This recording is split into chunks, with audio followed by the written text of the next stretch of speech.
You are Billy Chapman. Yes, sir. Mr. Chapman, you're charged with driving while intoxicated. You're facing up to 6 months in jail and or a $2,000 fine. We are going to do probable cause. You have the right to remain silent. Anything you say can or will be used against you. You have the right to have an attorney present. If you cannot afford one, one will be appointed to you, sir. Okay. On February 10th, 2025, at approximately 2:08 a.m., the officers were in a parking lot of Reno's Bar, responding to a disturbance that had occurred at the business. While conducting the investigation, they heard a vehicle rev its engines multiple times, and the officers went to check on an individual inside the vehicle, but before the officers could check the vehicle, it took off at a high rate of speed, recklessly in the parking lot, and the officers called for an additional unit to search for the vehicle, and an officer responded.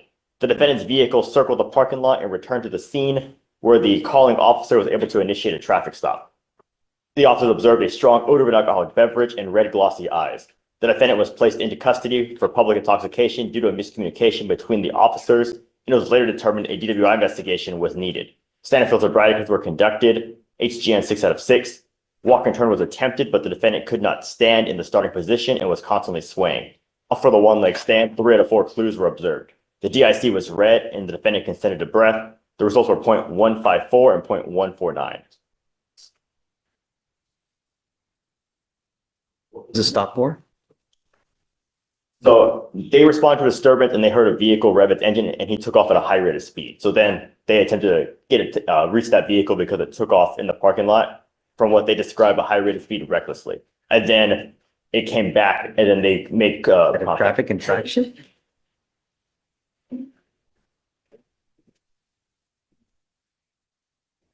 High rate of speed is conclusory as well. Because initially they said the officer said he observed and heard an individual revving their engines, and then they were attempting to check. They were attempting to check inside the vehicle, and that's when it took off at a high rate of speed, recklessly in the parking lot, as they describe it.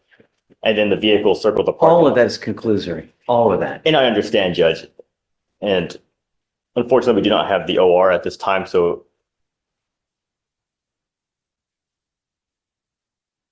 we can, if you give us a moment, we can see if there is an applicable traffic infraction. Yeah, I mean, I'll give you a little bit of time. Yes, Judge. But can you give me maybe 30 minutes? Yes, We can sure. revisit. I'm going to run somewhere else. I'll be right back. Okay, take a seat, Thank please, you, sir. Judge. We'll be back with you here.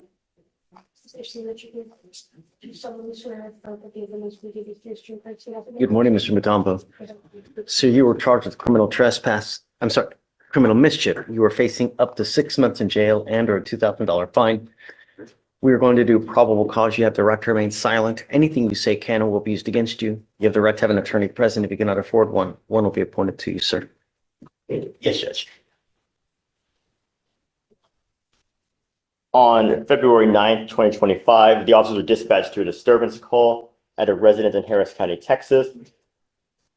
The officers, one moment, made contact with a woman identified by her Texas driver's license who says she knows the defendant, and who was the witness observed the defendant waving a gun in the air, and she further advised the defendant later pointed the gun at her vehicle. The witness stated she was alarmed but did not think the defendant would shoot her, and advised the defendant to put the gun down and started to walk towards her vehicle, and the defendant began to walk towards her vehicle in a forceful manner, causing her to become scared. The witness advised the defendant is known to be aggressive and that she drove off the premises and called her mother. The officer later met with the defendant's mother, who advised receiving a phone call from her daughter that the defendant had pointed a gun at her, and that she had advised the defendant to come back to her house, and she defended her daughter as she pointed her gun at the defendant.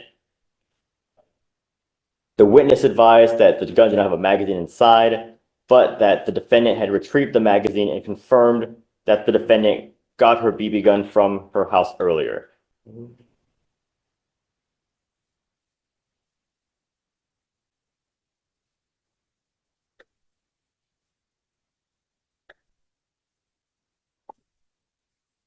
I apologize, Your Honor. It's okay.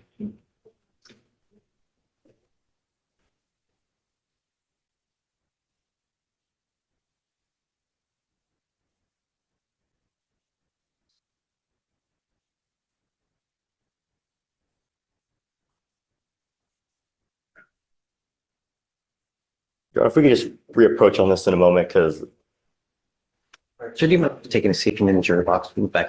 Who's your client? Luis Suarez, Your Honor, is here on a.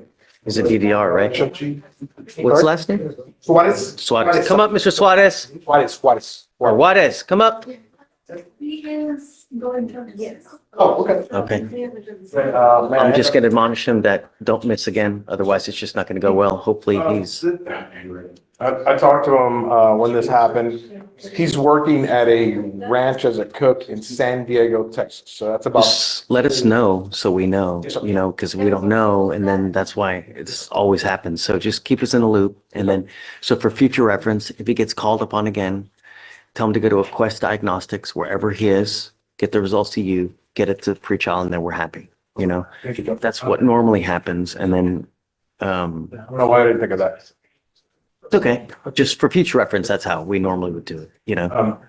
You have an application, do you not? Yes, sir. I'll turn it in. You turned it? Okay, let me take a look at it and then, yeah.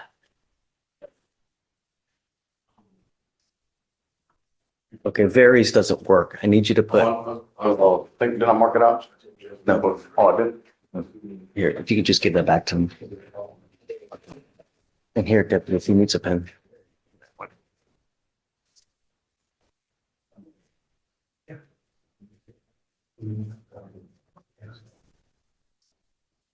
I have one on Racinos that I'm granting.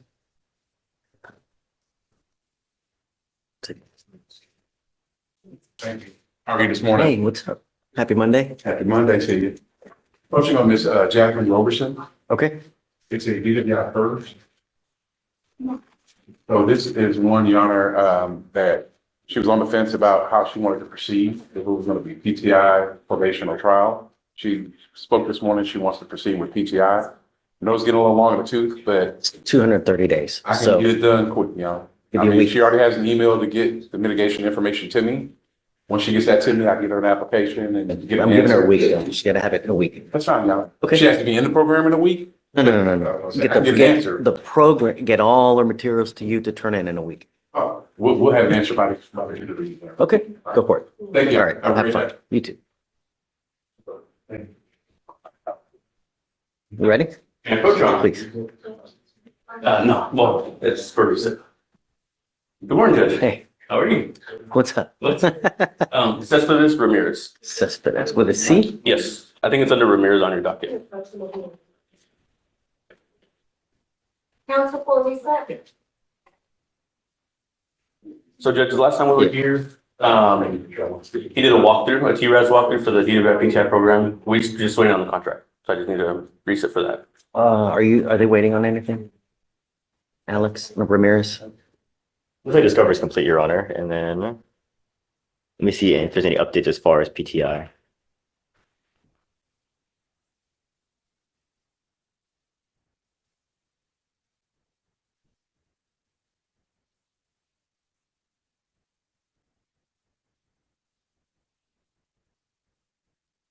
Doesn't look like, Your Honor, because it looks like the last thing we have is they received the TRAS. So I think they should be. You guys have the contract and everything? And then counsel, would you have already addressed back on the 30th of January, the ineligibility of your client's license? Because that was the last thing we have. Was that already addressed? Yeah. Okay. Yeah, he would just get a portable device. Okay. It is. And then You signed a no driving affidavit on it? That would be signed once the contract, because all that's attached with the contract. because it says that according to, you would have to do that first, and then it says with that option, then the agreement can be sent. So I believe you have to You can have to do that first. do that first, then the driving affidavit. We have one here, Yeah, what first? The no driving affidavit. driving affidavit. Oops, I don't think so. I just need to, I've told her, usually what I do is I just explain to him, he'll sign a no driving affidavit. And, just send over a Let's roll contract. you to Wednesday then and see where we are, you know? And we excuse his appearance though, because either way, if we get the contract on Wednesday, he still needs to get the device anyway. Okay, yeah. Thank you, And I'll reach out to Brenda again, just let her know. Okay. appreciate it. Okay, hi, you ready? Yes. Did you guys bond out? I hope it was- Your Honor, can you turn off live stream? I found out it was. Hey, Mr. Downey, come on up. Judge, I'm just coming up to, we talked briefly on Friday. Yep. I want to give you an update on where we were with her in more detail. So the case up in felony court is set for disposition setting. They allege the same violations, the drug case or the drug. Since the last setting, we retained Dr. Moscani, who was the former head of the Institute for Forensic Sciences and is now working at Counsel for Lisa? their School of Pharmacology. So she's dual degreed in both toxicology and pharmacology. Okay. One of the things that concerned us was that after we got a hold of the lab result records, there was an email in those lab result records that was inconsistent. And I'm simplifying it because I'm not versed well enough in the terms. However, it basically said, if it's a result under, say, 25, that's a problem and that could be a contaminant and don't report it as a positive result. Well, when we looked at Mr. Frawley's results, there were several that were under 25 that were reported as a positive drug test, which seemed totally inconsistent with what they were being instructed to do by the lab. When I say they, I mean the probation department. So we then said, why are these being reported as positives? You know, granted, it's not all of them, but some of them. And we got a very inconsistent answer. So we hired Dr. Mosiani.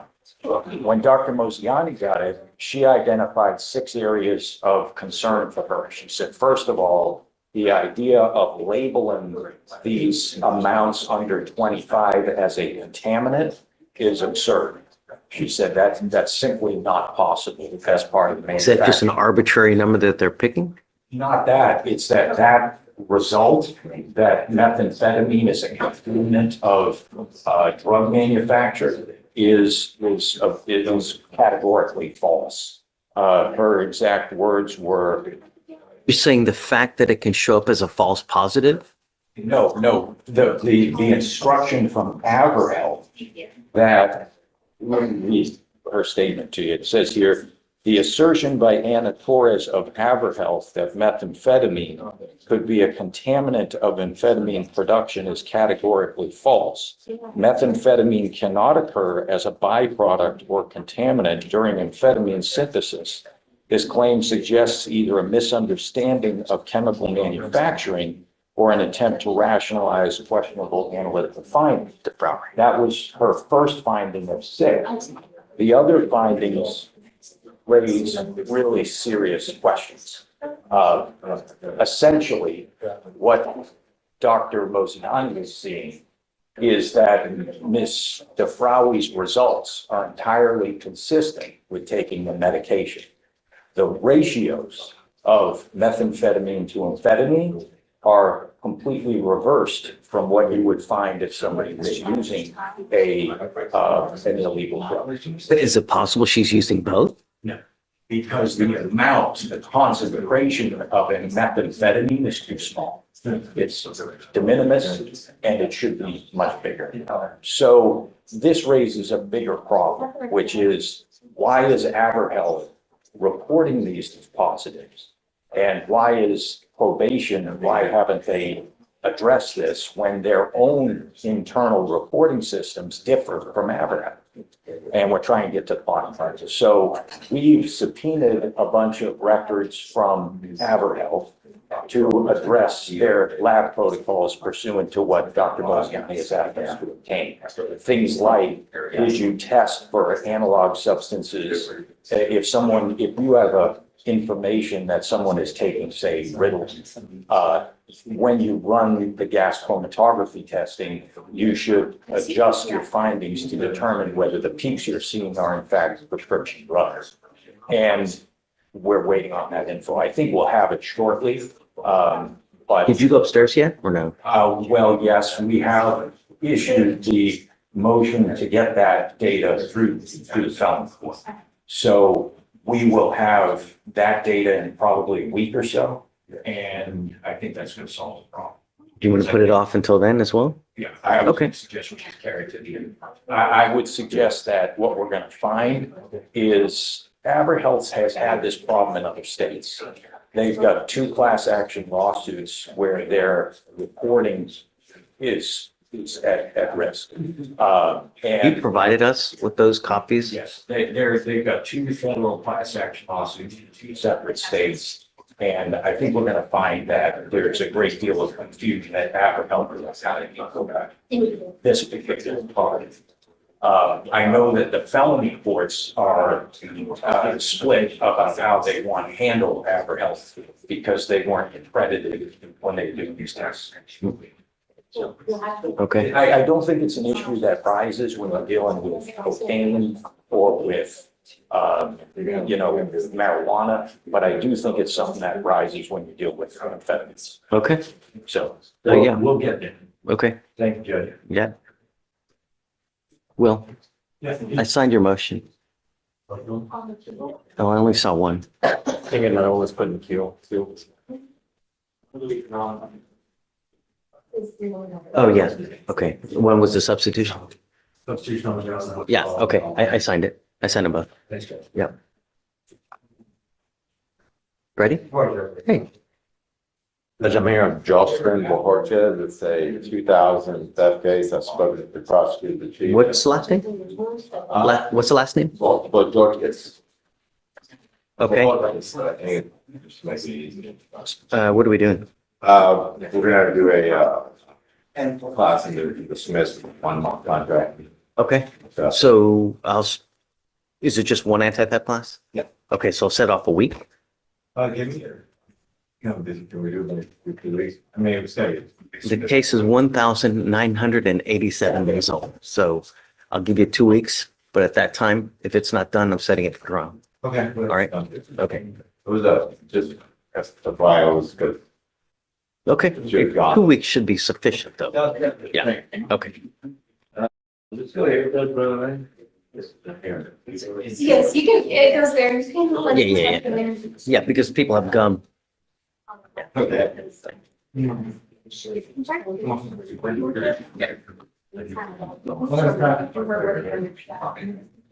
Yeah, I was just gonna suggest.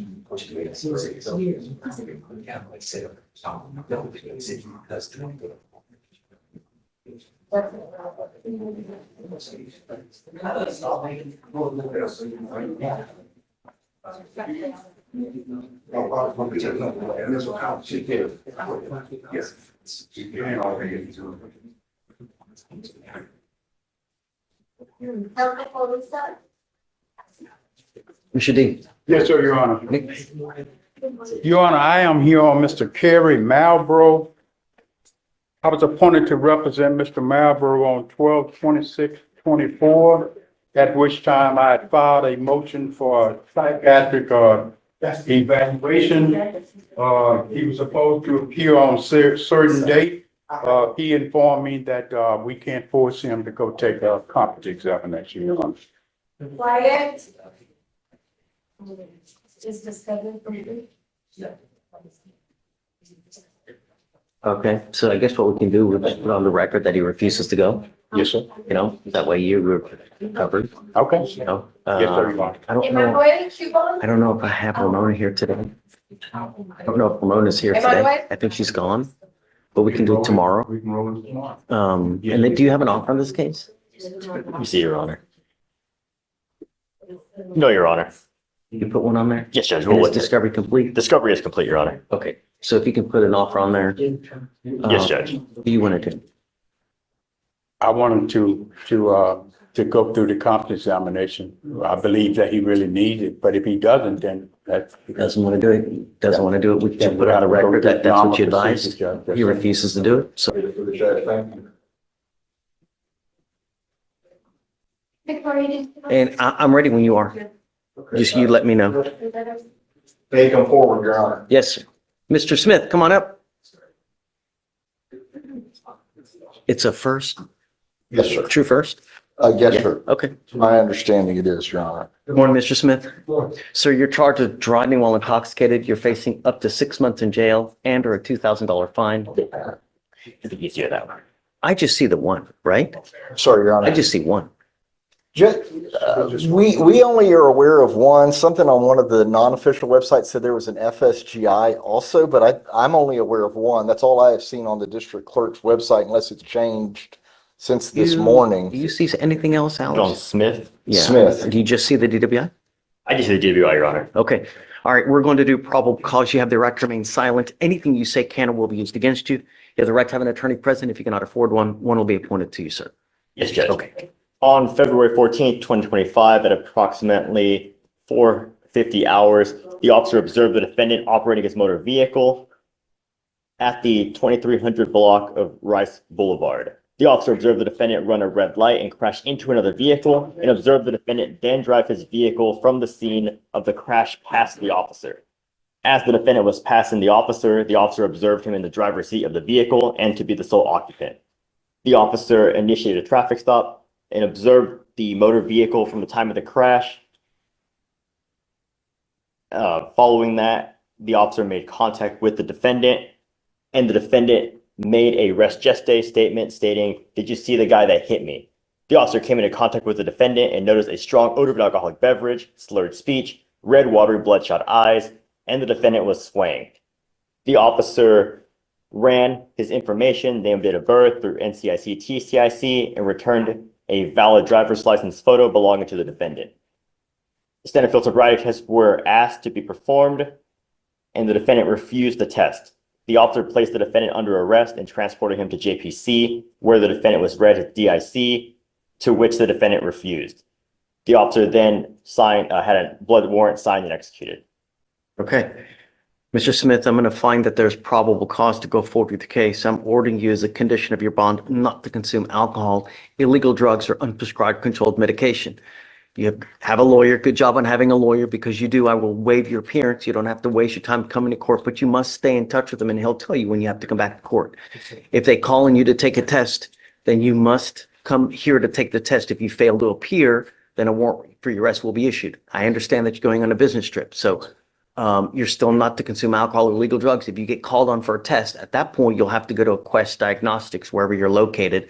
Hopefully, he's not out of the country at the time. I don't know how that The happened. judge, he is planning on, he has tickets to go to, for business, Your Honor, not for pleasure, to go to Switzerland and then London for, how long will you be traveling? I'll be traveling, leaving Hopefully. on Tuesday, and then I'll be traveling back the following Friday. Okay, I don't think it'll be an issue. If It's it a does, just month keep and us a in the loop. half, Judge. Yeah, that's okay. Just keep us in the loop. Just, you're not, I don't care where you're going. Yes. I don't care how big of a business party it is, you can't use. Absolutely. All right? Yes. Okay, so we'll have you sign a Risa Victoria. We'll have you get with Fleischer Files, and then you guys are good to go. All right? Yes, sir. So he has permission to travel. There's no travel restriction. Just don't drink. That's it. We have tests that can go back quite a ways, so we're going to find out. Right? Okay. Thank you guys, very much, Your Honor. have fun.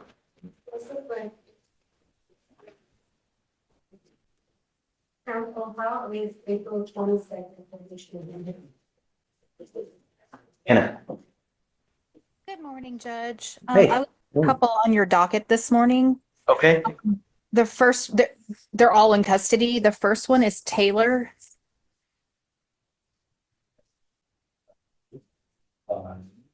Taylor. Derek Taylor. Okay. You revoked his bond on Friday because he picked up a new case. I am here to see if you would consider reinstating his PR bond and with an ankle monitor, or lowering his bond. This is on who, Judge? Taylor. All right, go ahead and sign for your receptive.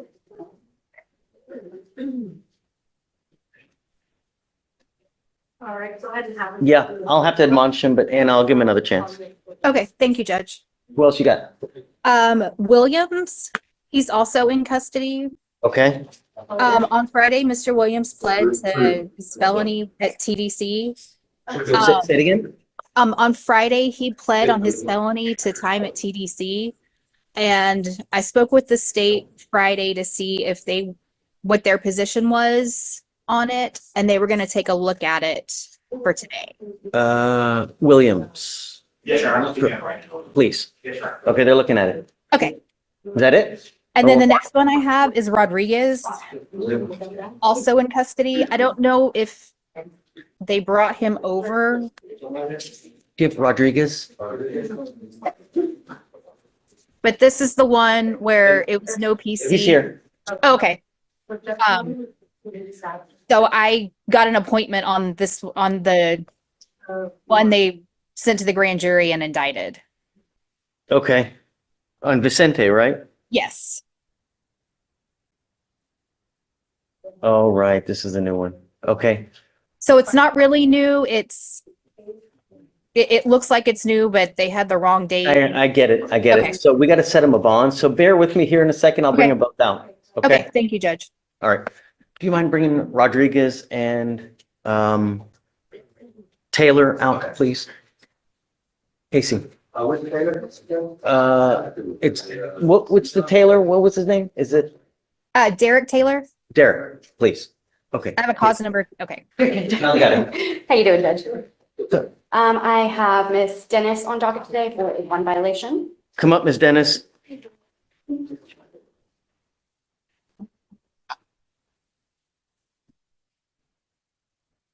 That's why I can't find anything I'm on.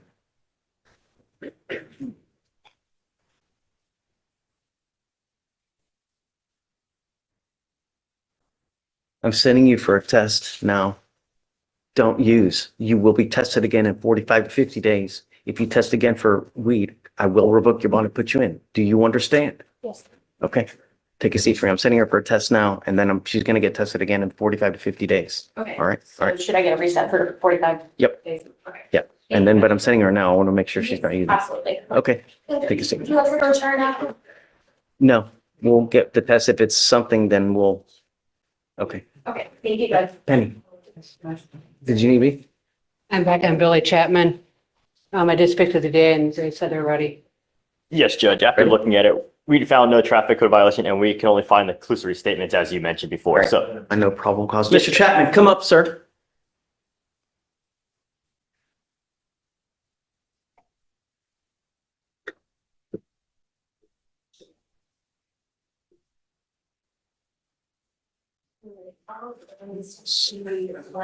I'm going to find no probable cause in your case. You have to understand, they give out DWIs like it's candy on Halloween.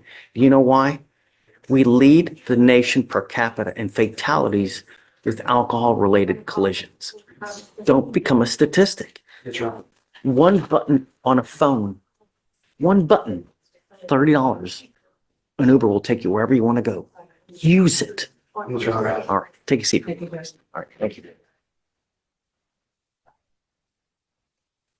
Come on up, gentlemen. Mr. Taylor, how's jail? Not good, right? We're not asking much. All I'm asking you to do is show up and don't pick up any new cases. You now know you have no one that is going to bond you out. So when you go to jail, you are stuck like Chuck until this thing is over with. Your lawyer has asked for me to give you one more chance. Should I? What are you doing with yourself these days?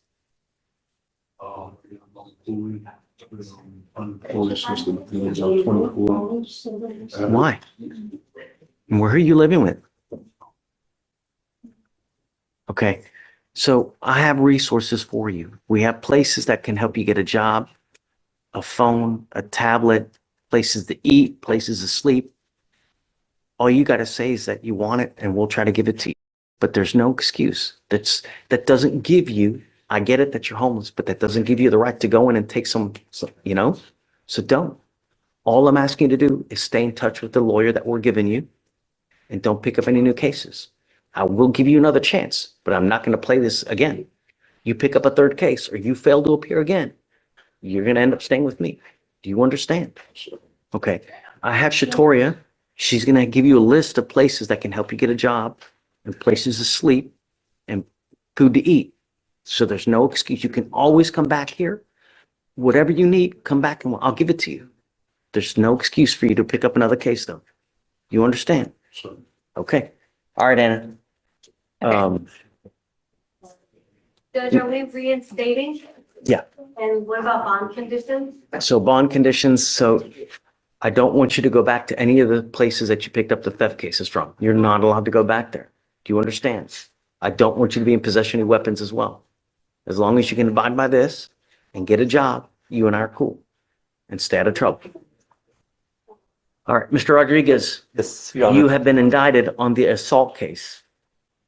We're going to do probable cause. You have the right to remain silent. Anything you say can or will be used against you. Do you know which case we're talking about? The first one? So let me have them read it to you just to give you a bit of a heads up so you know what we're talking about. Yes, Judge. On December 24th, 2024, the officer was dispatched to location and made contact with the complainant. The complainant stated he followed his sister when she left the house to come get her back, and the complainant ran into the defendant, the complainant's sister's ex-boyfriend, and told the defendant he could not be around the sister. The defendant walked up to the complainant really close. The complainant pushed the defendant to get some space, and the two got into a physical altercation. The complainant stated the defendant bit the complainant's left arm in between the altercation and then ran away. The complainant complained of pain and was advised by EMS to get stitches. Okay, so I'm going to set you a bond now of 5,004, which is what all the other bonds are at. And then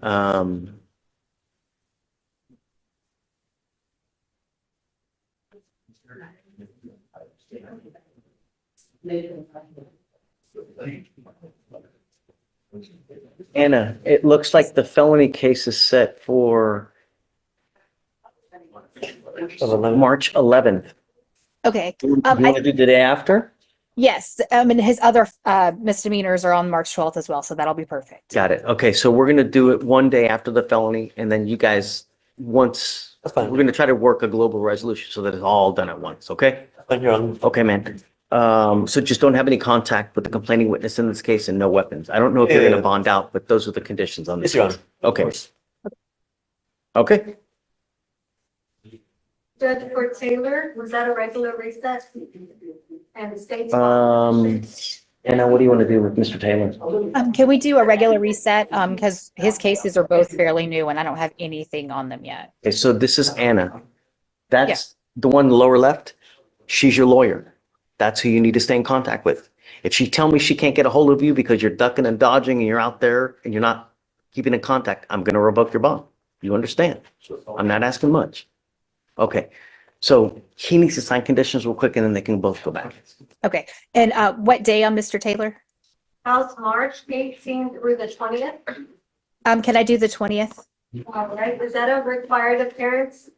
Yes, please. I would say yes. Yeah. Yeah. Okay. There's somebody else back there that has hers also. Yes. Okay. Yeah, she knows. Yeah. Thank you, Mr. Rodriguez. Okay, guys, take care. Be good.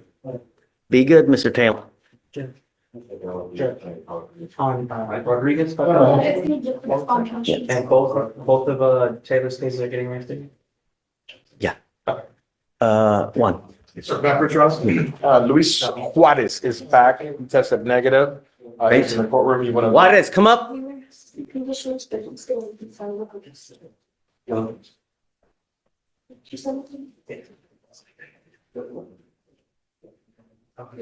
Good job testing negative.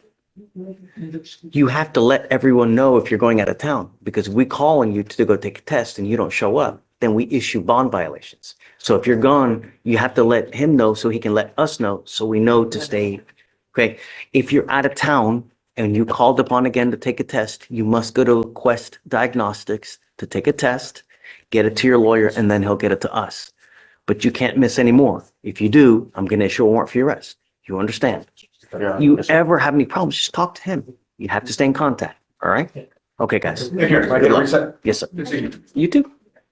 All right. Hey. Judge, I'm approaching on Land Win. We were here last week. NGUYEN. Okay. You instructed the state you would give them one more week to try to get in touch with the complainant. One moment. State, great state. Clyde, I'll hit you next. When correct, MC. You've been trying to get a hold of this person since October. We're now in February. It's time to cut ties. Now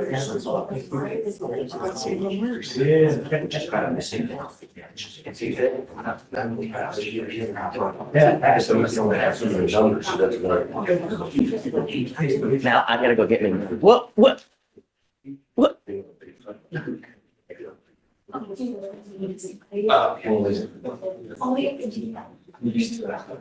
Are you ready? I'm ready, Judge. Come up, Miss Gaindo.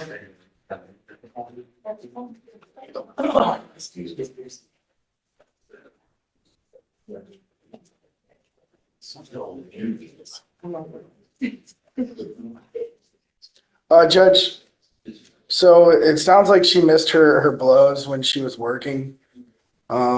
She's clean. I don't know if we can go do a test today to prove that. I did notice that we're set for jury trial on the 25th. The only issue I have with that is I didn't realize that I'm set for an ag assault out of Orange on the 24th. So I would be asking for a reset of that jury trial date. As far as the bond violations today, I've explained to her the importance of. No. We've done this before. This is our third time being back. It's unacceptable. I can't just let her go. Then I become an enabler and I'm telling her it's okay for you to do whatever you want to do. And it's not. You know, if you have an issue, you come up to here, you tell us what it is, and then we can resolve an issue. But I can't just let her go when it's a third violation. No, you're skipping test after test after test. If nay, then we'll set it at that point. Yeah? Okay. That's good. Sure. Yeah. Yes, ma'am. What was that?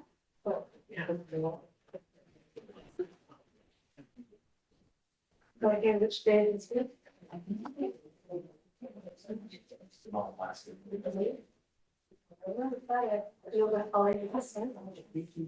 Dan.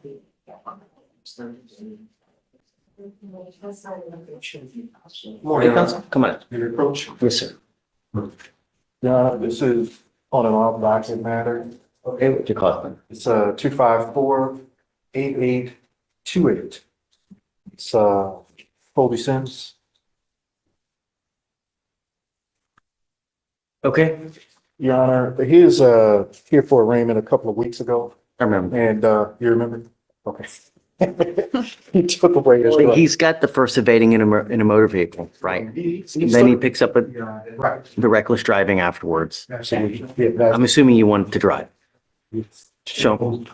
Got a little litigation here. Okay.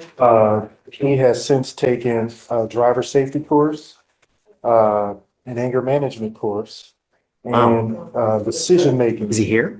He is not. He's in school. I want to talk to him. And I like what you've done. So I'm okay with it. But I just want to talk to him, admonish him, and then I will. So talk to him first, or? Yeah, I want to talk to him, admonish him, Okay. and then I will acquiesce to you. Okay. Yes. So whatever day you want, I don't care. So I'll see if I could I get him like in. that. That's great. Yeah. So, and I want to just admonish him, and Appreciate it. It's been a real hardship on the family because, he lives. great. So, That makes me very happy. I mean, that gets the parents involved, him being a 17-year-old. So. Great. Can I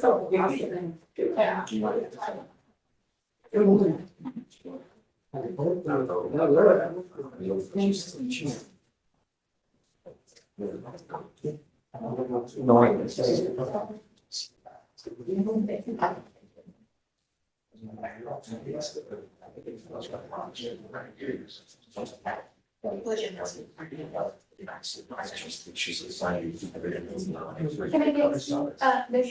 Your Honor, may I approach? Good morning, Judge. I'm approaching on Lakeisha Harris. And I think because of the age of the case, we're gonna have to put it on the trial docket unless you would give us maybe 2 more weeks for the state. No. Okay. Harris's last name? Yes, Judge, it's Lakeisha Harris and. It's every Tuesday, Judge? Yeah. Okay. So like the 18th, March 18th? Okay, I'm in town. Okay. No problem, Judge. Thank you. How come I'm not I'm changing my mind on Gaindo 7503 because of data. Yeah. Thank you, Judge. Awesome. Have a good one. You too. What you're gonna pay this week? We're gonna get it. The entire. I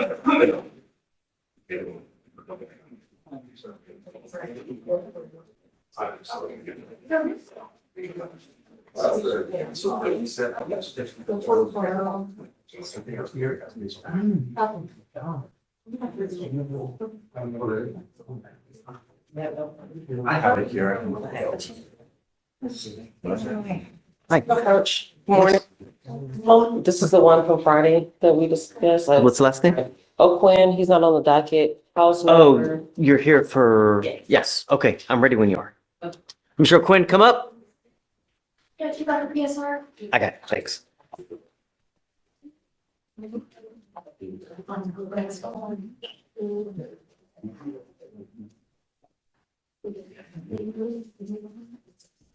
If you want to take a step back, or is this fine, Judge? This is fine, yes.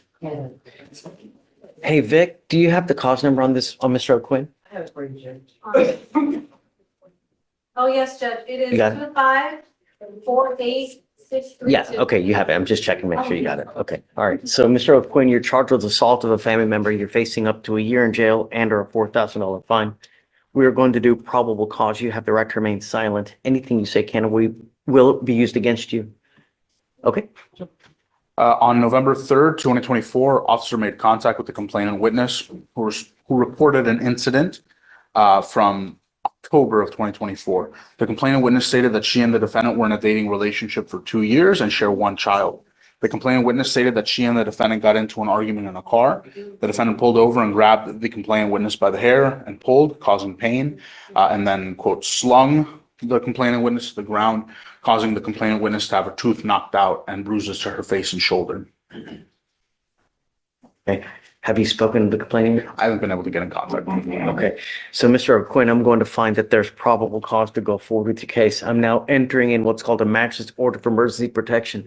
This is a court order that identifies Ms. Daruvala as a protected individual. You cannot commit family violence or an assault against this person. Commit an act in furtherance of an offense under section 42.072 of the Texas Penal Code, which is the stalking statute. Stalk, threaten, harass, use another person to communicate a threat or harassing behavior. You cannot be in possession of a weapon or go within 200 feet of where she lives or where she works. Do you understand? So If you violate this court order, the state can and probably will file a violation of a protective order against you, and it's one of the worst cases you can pick up. Sure. I am ordering you not to have any contact and to be in possession of weapons throughout the pendency of this case. Do you understand? As long as you can abide by these conditions, you and I will be best friends. If I find that you're violating it in any way, I'm going to revoke your bond. I'm going to put you in jail. That's it. I will do everything in my power to protect the public. Do you understand, Mr. O'Quinn? May we have no threatening or harassing contact? It's, this incident was said to take place in October. They've been, I don't know because they've not been able to contact her. that's what is in their report. It says this happened in October. That I get, Okay. but he's not being able to have contact with her and I want to abide by her wishes and I don't know what she wants. Until I know what she wants, then we can talk, but I don't know, you know? So, not right now, you're not able to do anything until they talk to her and then. Right, I want to know what her perspective is, whether she wants to have contact with you. How do I know that she wants to hear from you? I don't know that. So I always want to honor the wishes of a complaining witness first and foremost. So And I can just step out real quick and try again just to see if, I get an answer. it's up to you. I mean, don't rush it. We can always come back later. Well, hold on. We still need to work on the bond. So I don't see any. No. Well, let's do the bond first. So I don't see any prior criminal history. Do you? Yes, criminal history. He's been here 6 years. His family's here. The child is here. So you guys have a child together? Yes. How many? One or two? One. Okay. So I'll set your bond at $100, Mr. O'Quinn. I'll grant you a PR bond. This is the only one that you're going to get. If I find that you're a danger to my public, you pick up a new case, you start acting a fool in the free world, no more PR bonds. I waste your time coming to court every month, but you got to stay in touch with her and she'll tell you if and when you have to come back to court. All right.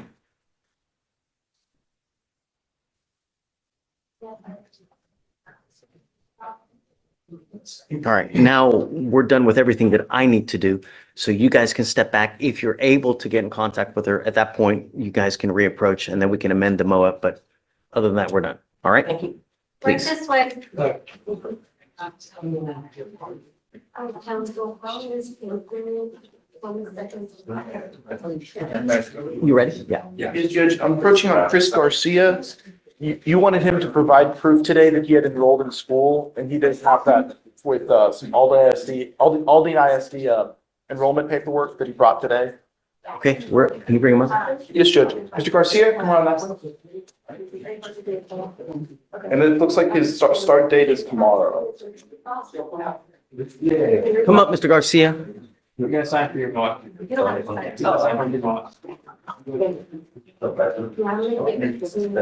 I'm starting them all. Yes, sir. Great job. That's where it starts. Look at all these lawyers. You know how much money they make? Yeah. Sick money. Yeah. Ferraris, Porsches, going to Bali, Fiji, extravagant vacations. It starts right here and it starts right there. Yes. Give me a second, Michael. Hold.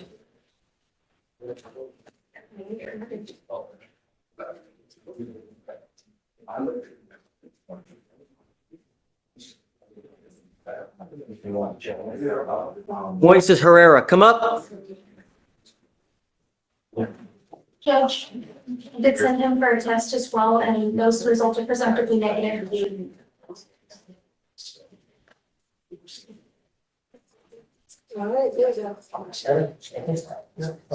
This way. Come on. You speak English. Yes, sir. I do. All to go take a test, Right. and you failed to go. If you ever fail to go again, I will issue a warrant and I'm going to put you in jail. Do you understand? I'm glad that you tested negative, but if it ever happens again, you will immediately get a warrant. Do you understand? Okay.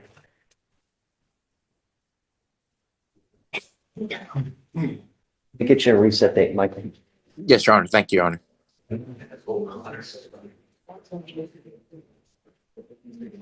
You get bottom of page 11. Can I get a date?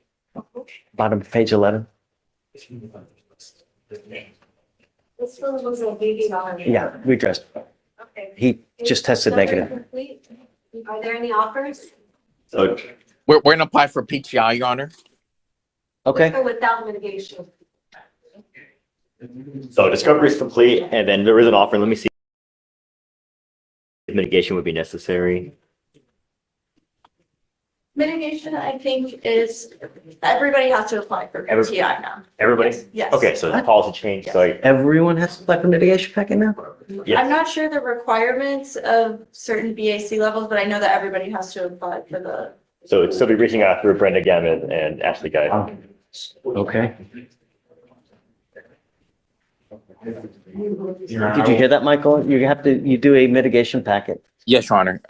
Now everyone's having to? I'm gonna check with Brenda today. I'm still learning it too, since I'm just coming down. I guess let us know. I'm learning too, Judge. That's So I'll figure that out today. It's a big difference, you know? Yeah, I'll have an answer for you tomorrow, Judge. Okay, so yeah, discovery's complete. They need a mitigation packet so far. How is March 18th through the 20th?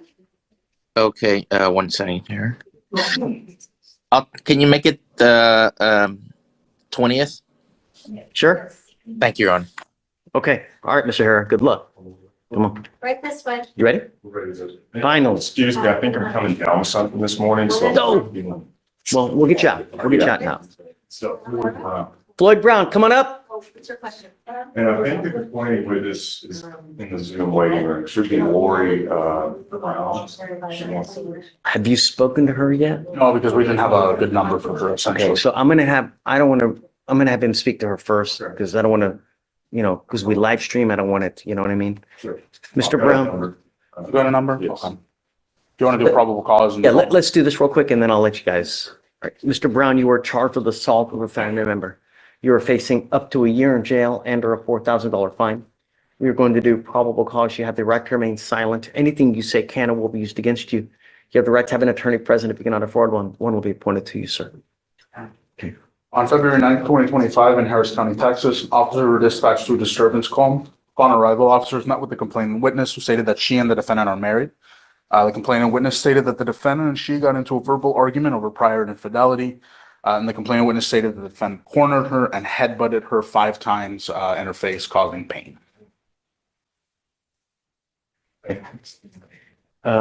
Any alcohol, anything like that as an allegation? Judge, I don't believe so. Mr. Brown, I'm going to find that there's probable cause to go forward with the case. It appears that a protective order has been issued in this case. Get to know it. If you do something to violate the protective order, the state can and probably will file a violation of protective order against you. It's one of the worst cases you can pick up. What I normally do is I order no contact and no weapons unless I know that the complaining witness wants to have contact with you. At that point, if they do, I order no threatening or harassing contact, but you have to understand what is threatening or harassing. Doesn't matter what you think is threatening. I could care less what you think. It's what the other person perceives. So if I go like this, is that threatening or harassing? It most certainly is. And it can violate this court order and land you in jail. I don't know what kind of relationship you have with this person, but if it's something where you're constantly butting heads, there's a lot of vindictive people in this world. You got to be careful because you're the one that's on bond for this case. If they call and say, hey man, you're the one that's going to end up. You understand? Just all I want, be nice. That's all right. Okay, please. Thank you, Judge. Thanks, guys.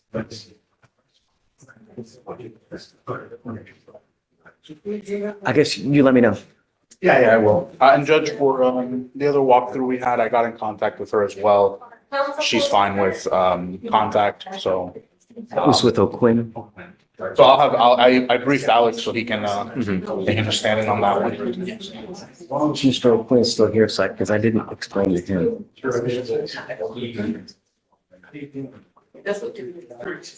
Ready? Yes, sir. Come on up. Yes, ma'am. Good morning, Judge. I have 2 new cases. Both are in custody, Judge. Okay, who's Both first? have immigration holds. And one case is a DVD case. Sebastian said he.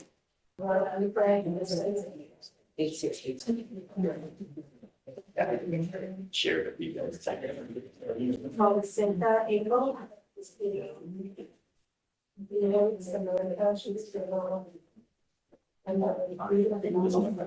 Put it off in case Jack's yet.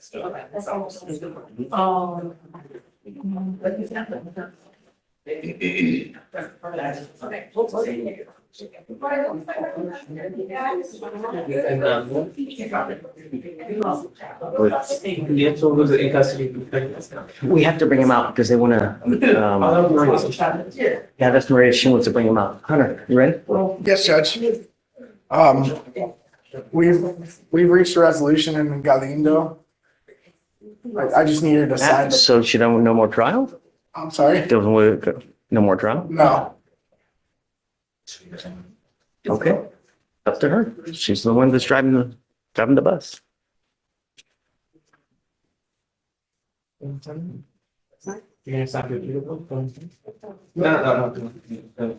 It's the left. Yeah.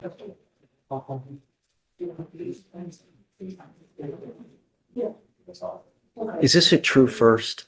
Can you look her up, please? It is a true first, Your Honor.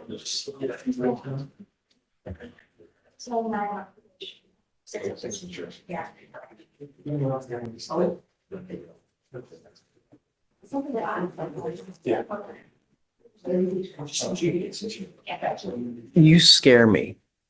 You know, all I asked you to do was not consume while you were on bond, and you were incapable of doing that.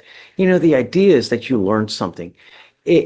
I know that you say yes, I get it, but that you truly learn something. Because, yeah, this is the first here. How many times has it been in reality? You know, you have to understand that from now on, anytime you get pulled over, an officer will see this. If they smell alcohol on you, what do you think they're going to do?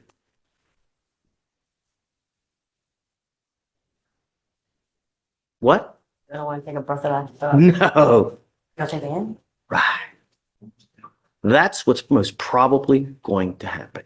And what we're doing today, the proverbial slap on the wrist, from now on, you are facing a minimum of 30 days in jail. The idea is that you learn to where If you're going to endanger yourself, okay. But don't endanger other people. God forbid you make some kind of catastrophic mistake where you're looking at 30 to 40, 50, 60 years, because every day it happens in Harris County. Every day someone dies from alcohol-related collision. And it's not fair when $30 will get you anywhere you want to go with one click of a button, man. You know what I mean? Yes. You give up a lot of rights by entering into this agreement today. What you're doing today is you're making a lifetime decision. So don't take it lightly, because once you plead guilty to this offense, there's no turning back. You cannot come back tomorrow, next week, 2 weeks and say, you know what? I changed my mind. I don't want to do this anymore. Once you plead guilty, it will go on your record. It's going to be there for the rest of your life. Do you understand? You give up a lot of rights by entering this agreement, Ms. Galindo. You give up the right to a trial, right to compel witnesses to testify on your behalf, confront and cross-examine your accusers, the right to be arraigned, charged, read in open court. If you are not a citizen, there are possible immigration consequences. You can be deported, excluded from the country, denied naturalization under federal law. You give up the right to appeal. Once you plead guilty, there's no turning back. Is this what you want to do? I'm guilty.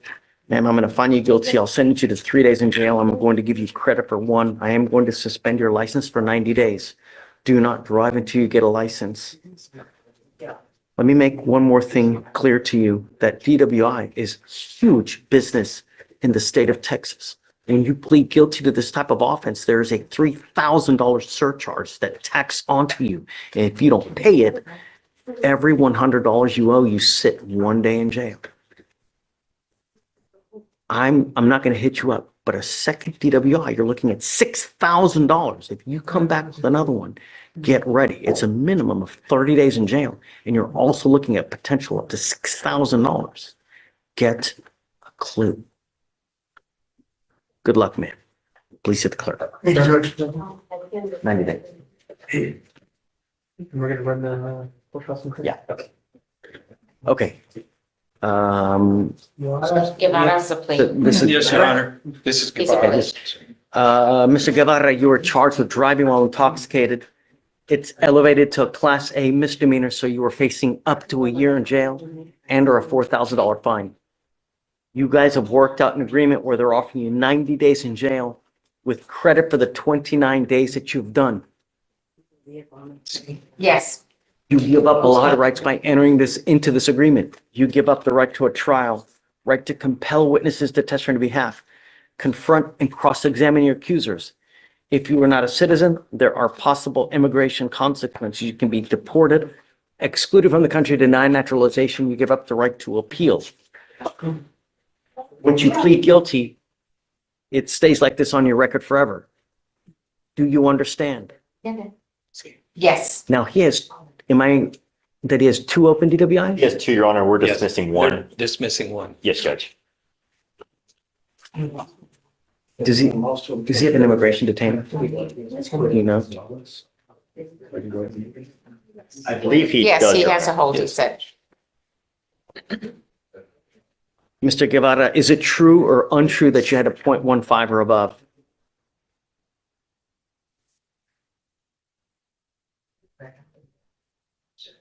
Yes, sir.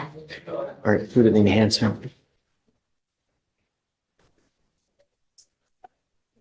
How do you plead to the offense, or guilty or not guilty? Guilty. Fine, you guilty. I will send you to the 90 days in jail. I'm going to suspend your license for 1 year. Do not drive. You know, from now on, whenever you get pulled over, an officer is going to look at your record and they're going to see DWI. DWI. If they smell alcohol on you, the next time you get pulled over, it's probably not going to go well for you. A third DWI, you're looking at a 3rd-degree felony, up to 10 years in prison. Do you understand? Get a clue. Good luck, Mr. Guevara. Thank you, Your Honor. I'm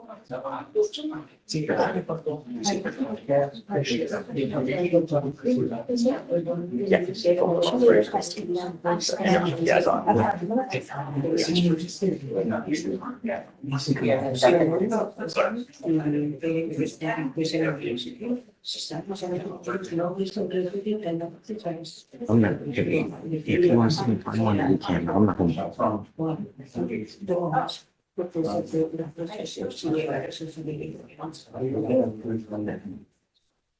Okay. All right, you are Mr. Nieto. Mr. Nieto, you are charged with harassment. You are facing up to 6 months in jail and or a $2,000 fine. We are going to do probable cause. You have the right to remain silent. Anything you say can or will be used against you. You have the right to have an attorney present. If you cannot afford one, one will be appointed to you, sir. Yes, Judge.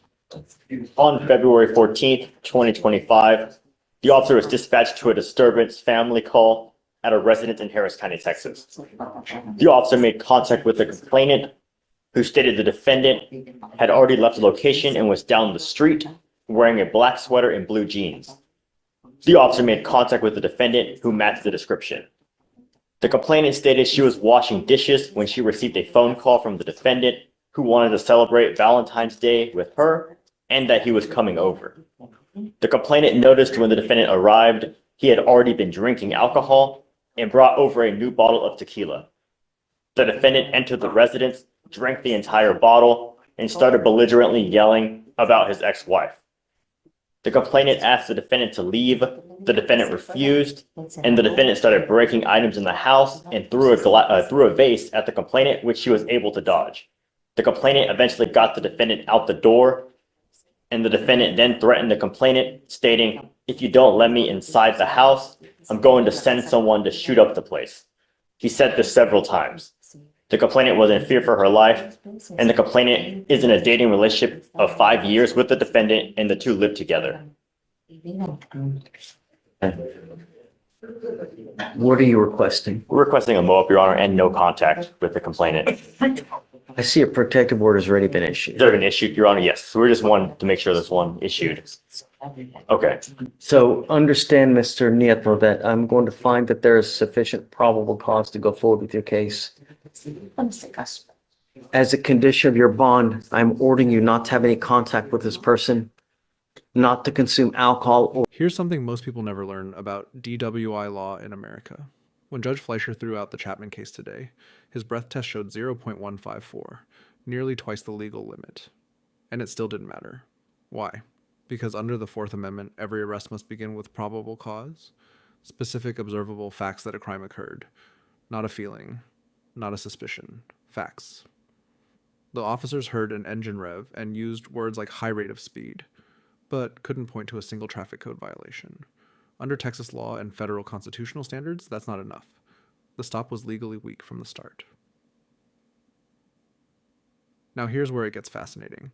Even with a blood alcohol reading that high, there's a legal doctrine called the exclusionary rule, established by the U.S. Supreme Court in 1961, that says if police gather evidence through an unlawful stop, that evidence cannot be used against you in court.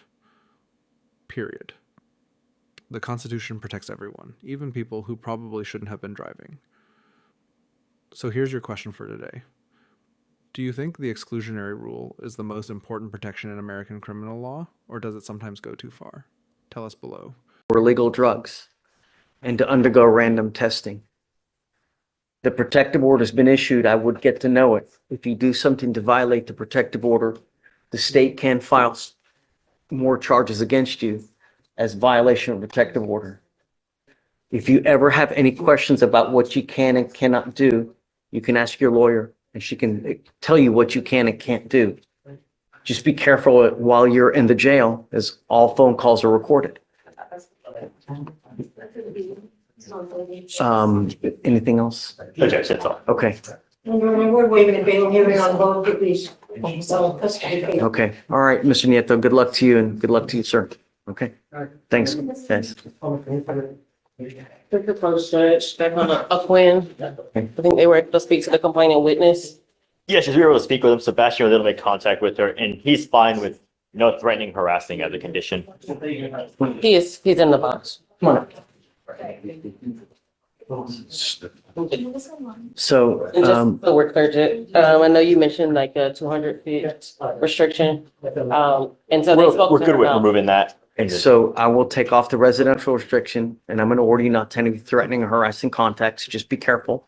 Like I said, I don't know what kind of relationship you have with this person, but if you're constantly butting heads, be very careful. You know what I mean? A lot of vindictive people in this life. Got to know who your audience is. Okay, man. Good luck. We'll get it done. It's right here. The bond. Oh, no, she wants the bond side. You're still here. What happened? Sebastian got a hold of complaining witness on Floyd Brown. She's Same thing? We good? Same thing, no threatening, harassing. And So just let your client know we'll amend all the stuff. So, all right, so yeah, there is the MOAB and there's also the bond conditions. yeah, we'll have him print out the MOAB and then I'll amend it. For sure. Those were. Yes,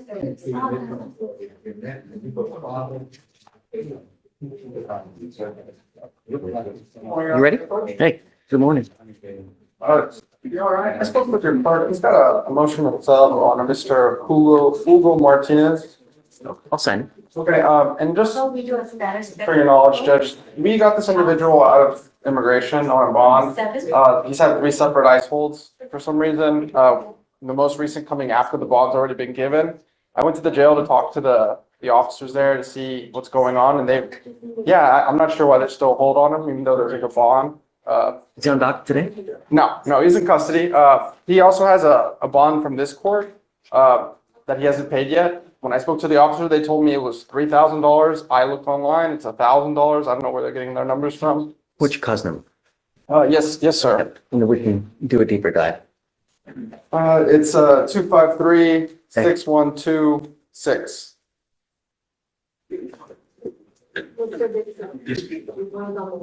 So yeah, I'm showing bond has been made. Bond is set at 1,000. He made a cash bond on January 27th. Okay. So it looks like immigration put a hold on January 31st.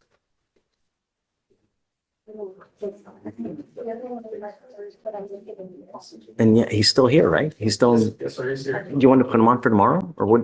Let me see what I got going on. Have you gone to do you have an immigration lawyer? Yes, sir, we do. I mean, we think our next step is to file habeas or something, because it's just strange that, the hold is still there. So we're gonna try to figure that out. I just wanted to double check about his bond in hand.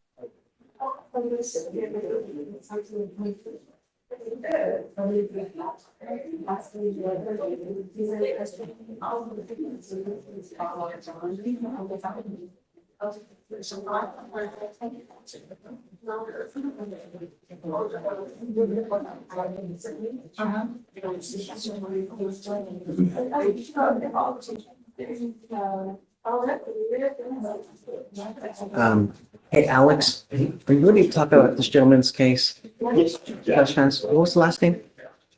I don't remember, Your Honor. I'm sorry. What's your last name again? That's right. Okay, come on up.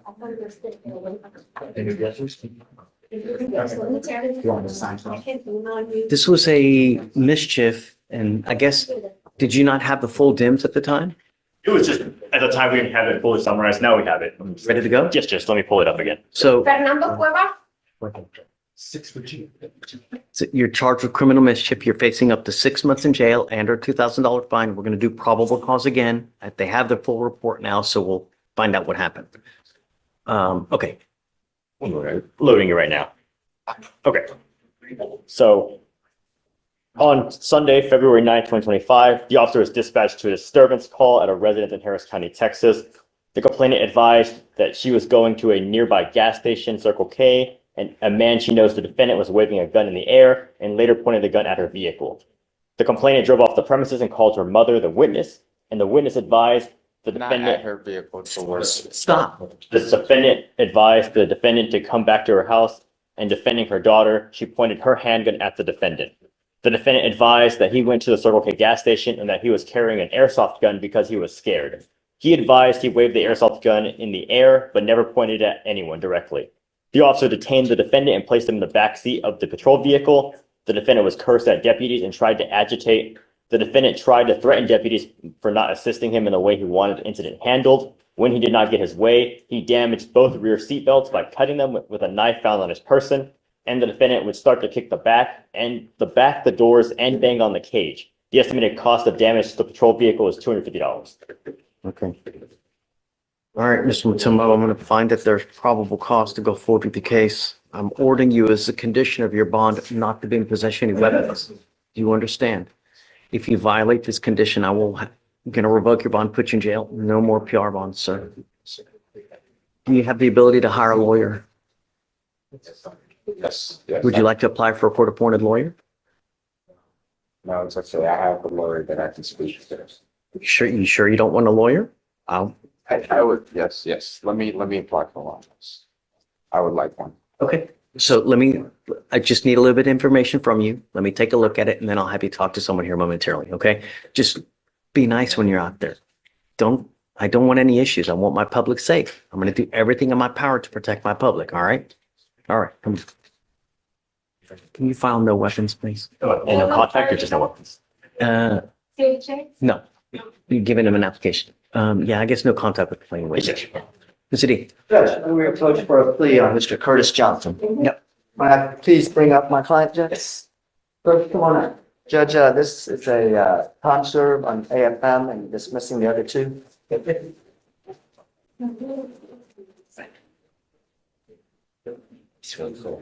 Mr. Johnson. Mr. Johnson, you're charged with 3 total cases. You're charged with assault of a family member, failure to identify oneself as a fugitive from justice, and criminal mischief. It looks like you've worked out a plea bargain agreement. They're going to dismiss 2 of them. You're pleading guilty to the assault case.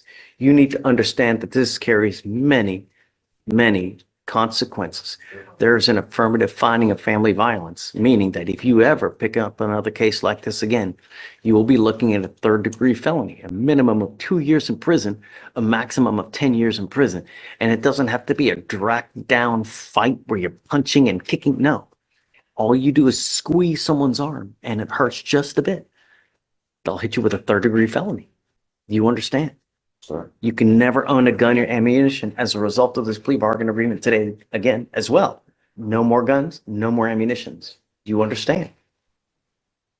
You give up a lot of rights by entering into this agreement. You give up the right to a trial, right to compel witnesses to testify on behalf, confront and cross-examine your accusers. If you're not a citizen, there are possible immigration consequences. You can be deported, excluded from the country, denied naturalization under federal law. You give up the right to appeal. Once you plead guilty, it will go on your record. You can never take it off. Is this what you want to do? Sir. How do you plead to the offense of assault of a family member, sir? Yeah. I'm going to find you guilty, sentence you to 6 days in jail. I'll give you credit for the 2 days that you've done. Like I said, there's an affirmative finding of family violence. So you pick up another one of these cases. You understand? Sir. All right. Good luck, sir. Please see the clerk. Yeah. Yeah. Judge, I have 2 other cases. Mr. Quaylar is set for bond forfeit last week. No. Okay. That's it. 5,001. Or no, I think it's more than that. Mr. White, Mr. President, Richard, is wondering if we can, the felon is reset until 3/25. There's already a deal in place that if, that takes care of, then all this goes away. John? Is that okay? Yes, sir. No, for sure. You got it. Okay, counsel. Hi. Good It's morning. okay. Good morning. Here for Mr. Cueva Gonzalez, accepting a plea, Your Honor. You ready? Yes, sir. All right.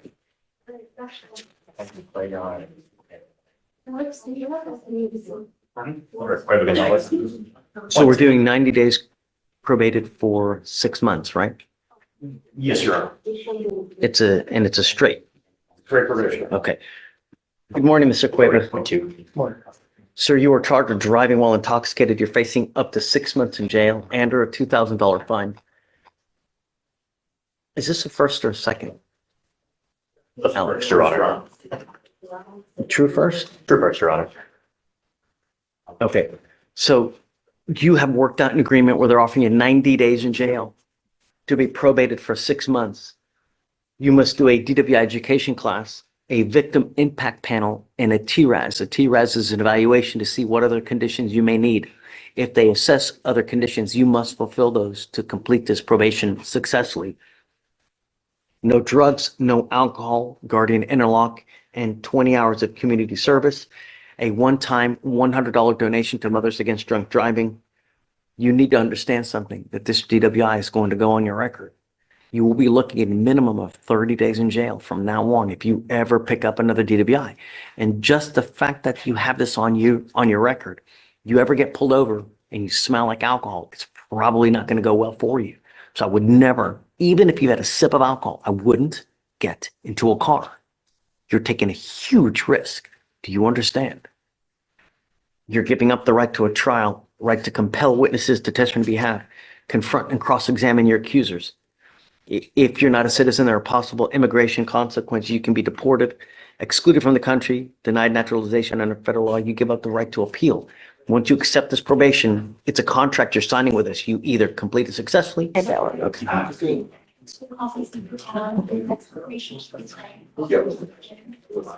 Okay.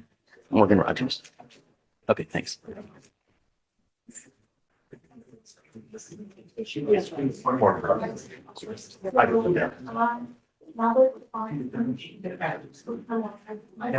Thank you so much.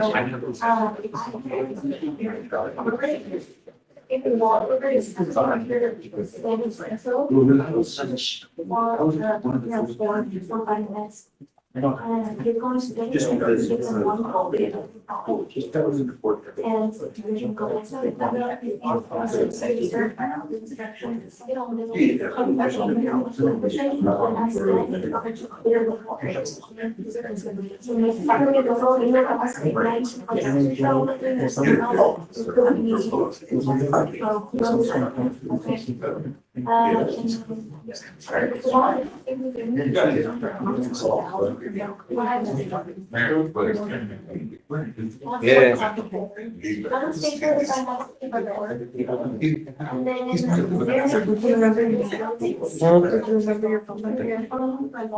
Things don't shoot 552.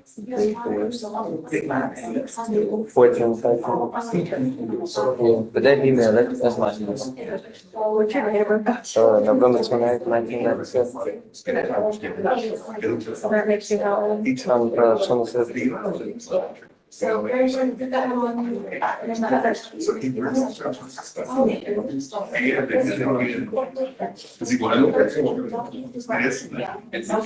address and all that stuff. No, I can get it. You see, the thing is, I did a police your case, but I never got noticed to come down to the court. So I just happened to be in here for something else. Just like it. Yeah, I'm all right. That the address of your friend is for the address that y'all were at. And I was on actually on the report. Is it his house or where? Nah, it's actually a hotel. Yeah. But check it out. So he has a hotel and he's in his Yeah. driver's license? Weird. But I guess for that reason, I didn't give him. Nobody called the police on it. You know what I'm saying? He wasn't there. He was only there for like 5 minutes. Not only does it actually the person who's far at the lead, you know, that's good. Go out there and take everybody can, and then you do a whole party there.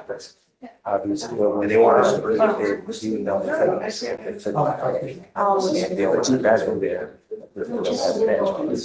I'll check it out and see what they have on the board. Yeah.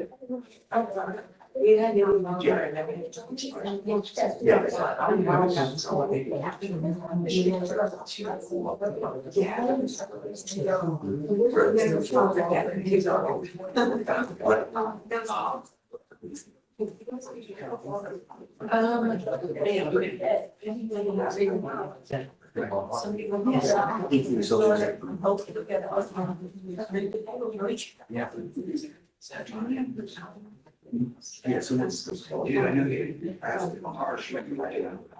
It's not for Martha. I don't want to have such an.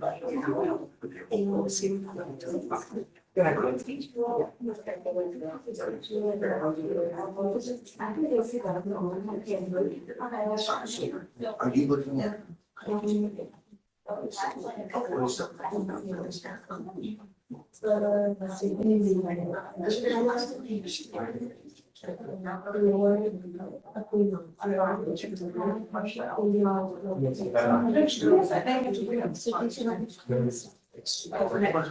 Okay, Paul, these are can. Oh, thank you. Sure.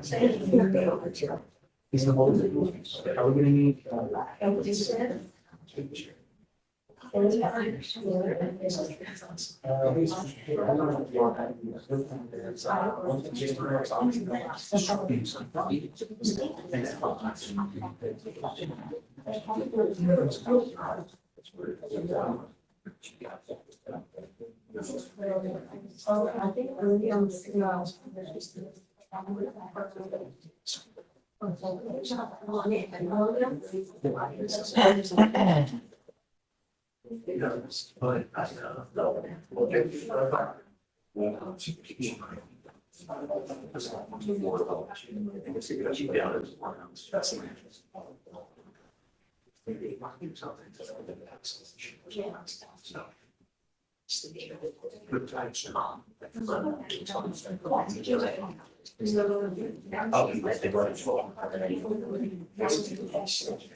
Hi, who do we have here?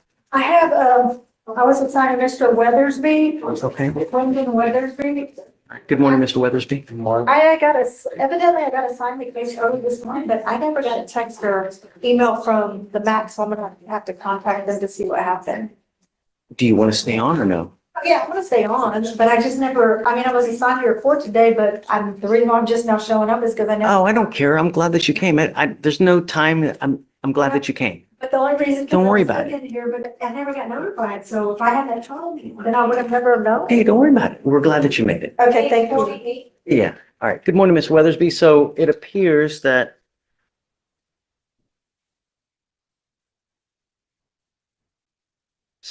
you were on bond for possession of marijuana. You have continually failed to appear, and now you've picked up a criminal trespass. We're going to do probable cause on the criminal trespass. You're facing up to 6 months in jail and a $2,000 fine. You have the right to remain silent. Anything you say can or will be used against you. You have the right to have an attorney present. If you cannot afford one will be appointed to you, sir. Yes, Judge. Okay. On February 14, 2025, the officer conducted a criminal trespass investigation at the Mustang Inn in Harris County, Texas. The officer was aware management often complained of people in the parking lot selling drugs, and no trespassing signs are posted on several sides of the property. The officer observed a black vehicle idling in a parking space with 3 occupants inside. The officer made contact with the occupants and could smell a strong and distinct odor of marijuana and could see a heavy cloud of smoke emitting from the vehicle. The occupants were instructed out of the vehicle, and the officer identified.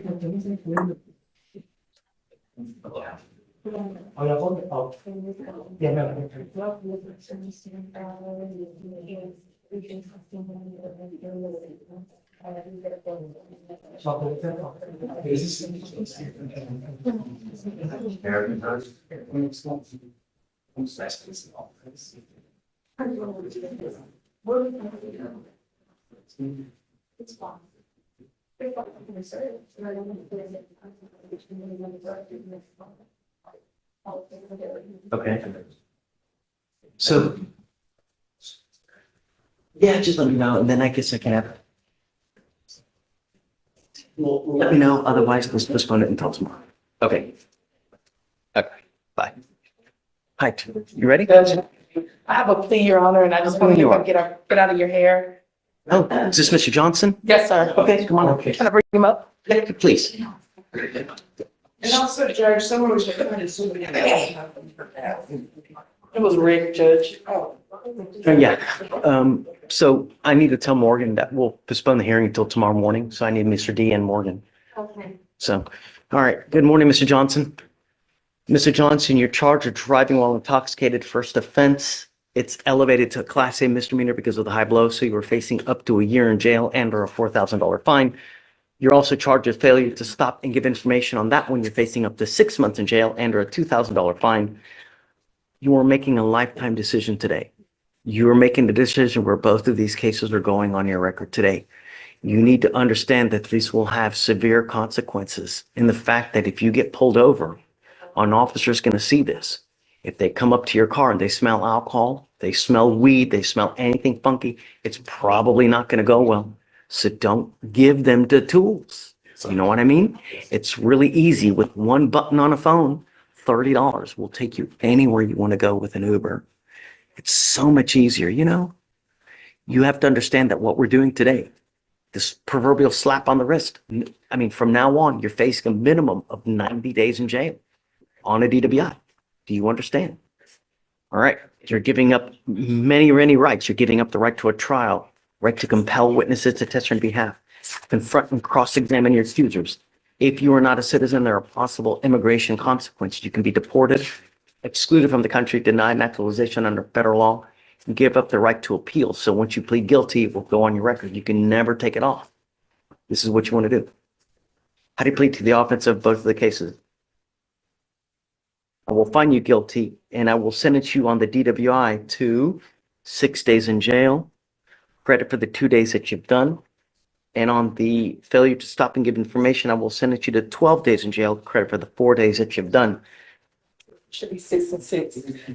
No, it's 12 4 and 6 and 2. You didn't see that? I think it's same thing either way, right? It's time served. Yeah, it's time served. Okay, Your Honor, I'm sorry, I didn't see that on the paper. You know, That's my bad. you're allowed to make mistakes every once in a while, right? But if you continue to make the same mistake, when you endanger other people's lives, there are very serious consequences. There's a surcharge of $3,500 that would tack on this DWI. I'm going to roll it for you today. But you pick up another DWI, it's a $6,000 surcharge.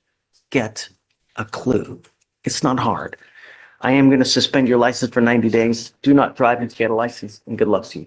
Thank you, Your All Honor. right, Tim. And he can come back here if he needs to get occupational and all that other stuff. Correct. Yes, sir. Yes. Thank you, Your Honor. Okay. And we both be excused. Yes, ma'am. Thank Good you. luck, Mr. Johnson.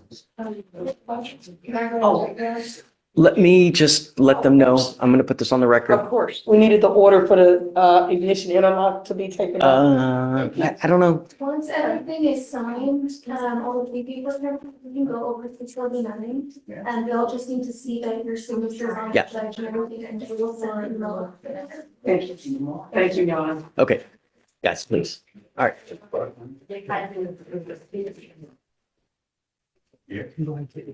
Give me 1 second. Hey, Morgan, Mr. D, can we go back on the record real quick? Yes, sir. All right, guys, we're going on the record. Please do not talk.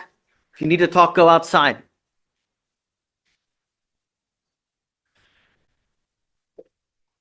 All right. We are back on the record in cause number 2543479, the state of Texas versus Mr. Weathersby. So we're going to postpone this hearing until tomorrow. The appropriate people will be here, just can't be here today. So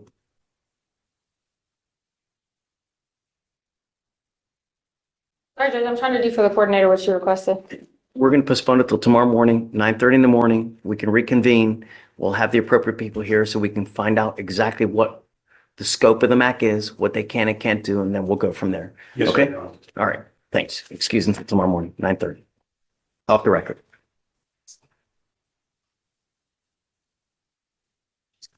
Okay, Counsel, you ready? Good morning. On the Melania Smith matter, there's a issue about an extension of her probation. She sounds like the DWIs program judge. Oh. They requested a 3-month extension. Where is Miss Smith? She's here. Who is that? Come up, Miss Smith. The request was sent last week. They wanted 3 months for her to complete IFC SOP. She completed it over the weekend. Ashley granted a 3-month extension. Wasn't sure if they want to wait or. She's supposed to get off probation March 1st, but she owes $325. So we're waiting to see now if she wants to continue the extension or just allow her to. Has you paid that money off? Yeah, that I just looked at was $240. And recently, like in the last 20 minutes, just paid that. Oh, great. So everything's paid off. Well, they're delinquent. According to my probation officer, they said if I was in good standing, then everything else, I wouldn't, I mean, there wouldn't be anything else I would actually have to pay. I finished. I know. I think that you're supposed, I don't know. She's supposed to get off March 1st. Initially, the extension was requested for IFP. They said that she's satisfied that, they're okay with allowing her to terminate. Great. So because she has a $325 balance, they didn't make a decision on a 3-month extension. But now she's satisfied that, right? So, I don't see that on my end yet. I can double check. so why don't we do this? Why don't we postpone it till later in the week? Because it takes so, $220. I have my bank account that I can show. no, but it has to reflect in the system though. Don't worry. It's not the end of the world. I'm sorry. Swerve today. I can waive your appearance. Don't worry about it. You know, but you can be here, right? Because if you've done everything that you've done, hopefully they're satisfied with everything and then we can be done once and for all. If you've paid what you need to pay and you're not delinquent anymore, that was all that was needed for it to happen, right? So hopefully that's sufficient for them to say, okay, we're happy. But it might take like a couple days for it to hit the system. That's the only problem. So why don't we postpone to Thursday? I'll waive the appearance. That way you don't have to miss a day of work. Come back. If they're okay with it, then they dismiss. If not, then we'll, I guess, cross that bridge when we get there. If it's okay, I can make the appearance also. Please, that's why we have it. Yes, absolutely. Yeah. Okay, yeah, so can you email them, Alex, and say, hey, that everything's done, she's paid? I wasn't understanding, you also, because the amount, I'm not sure, yeah. Yeah, can you forward, yeah. Just stay in contact with him. That's it. Okay, We can go and say no more. yeah, Okay. have fun.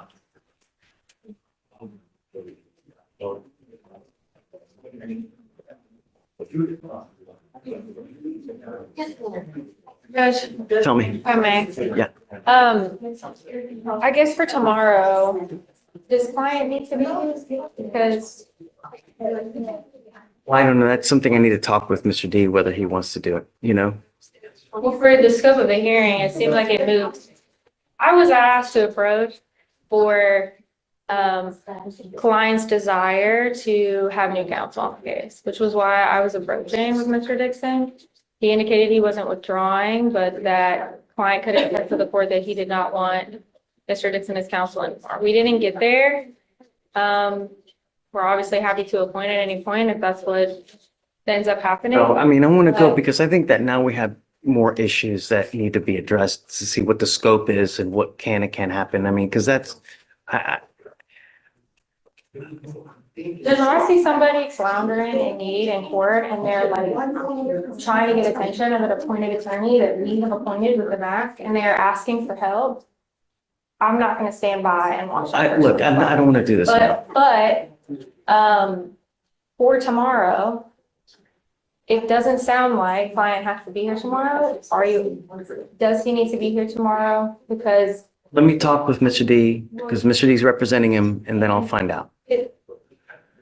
again, there's been a total breakdown in communication. So it's kind of becoming difficult for client to express what it is that he desires. So we can, I don't even know where Mr. Dixon is. I don't know if he has a reset. I don't know. I think he stepped out, but I'm sure he'll be right back. And then I can ask him. Okay, because he has a caretaker, and caretaker is not available, so he may not be able to be physically dress report tomorrow. Okay. So, I just would like to. Well, let me talk, Mr. D's representing him. You know? Yeah, to see, I don't think it's appropriate for counsel to be approached on this case. I can go out and see if he's here though. I think I need to sit back there for. Right. No, Okay, okay. You're okay. All right, Judge. Ready? Yes. Your Honor, I'm approaching on Rudolfo. Last name is Galle. Galindo. Yeah. Okay. We did submit the proof of enrollment. State. Gallegos. He submitted. To do what? What were we Because doing? you asked for him to get enrolled into get a GED. Did he enroll? Yeah, he did. We submitted the proof to the state. Wonderful. Did you email it to? Yeah, they uploaded it. Great. Okay, so Ms. Okafor, we'll just give you a normal reset. Okay, thank you. Have fun. Ready? Yeah. Yeah. Judge, I'm back on the cases that we can't get dealt with. Rubio and Rodriguez, these are the illegal dumping cases. I got an email from Mr. Goldberg indicating that we were in the program, but he didn't put a date on it. I responded, I said, what day? Judge wants to know what day. And he never responded. Let me see if I can get it. And I discovered that he has been removed from the case. He's been transferred up to Rick Court now. Really? Yeah, he's up in Rick Court now. Wow. So It's I okay. don't know. Look, it's never the end of the world. You know, there's always a solution. Really. Thank you, Judge. Not a big deal. I can catch up with environmental, the new person on it. Who is new in Bar, do you know? Elizabeth Eakin. I don't know the I think person. she's new on Dealt it. with her before. I wish I Several could, times. I wish I could get more information to the defense counsel. I just don't have it because it's not really on, and I don't really know how Cleaning Green works. So it's Rubio and I believe yes. I guess let's set it off a week.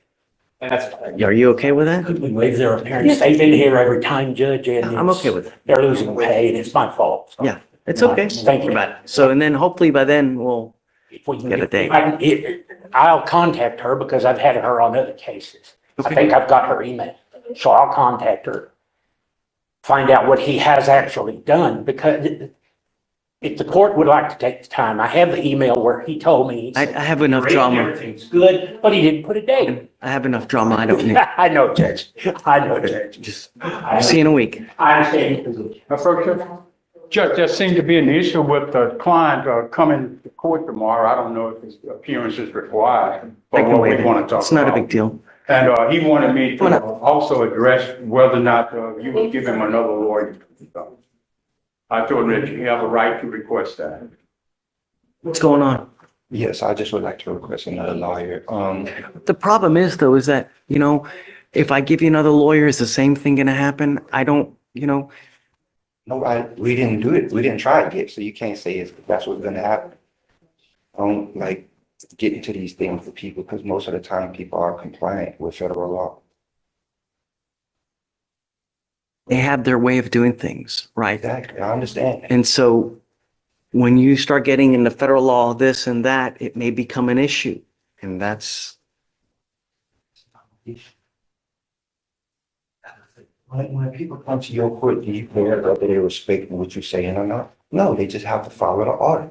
I have a federal judge's order based off of my life, and she made a decision, and it never gets respected. That's why I'm in here. The laws were violated to get here.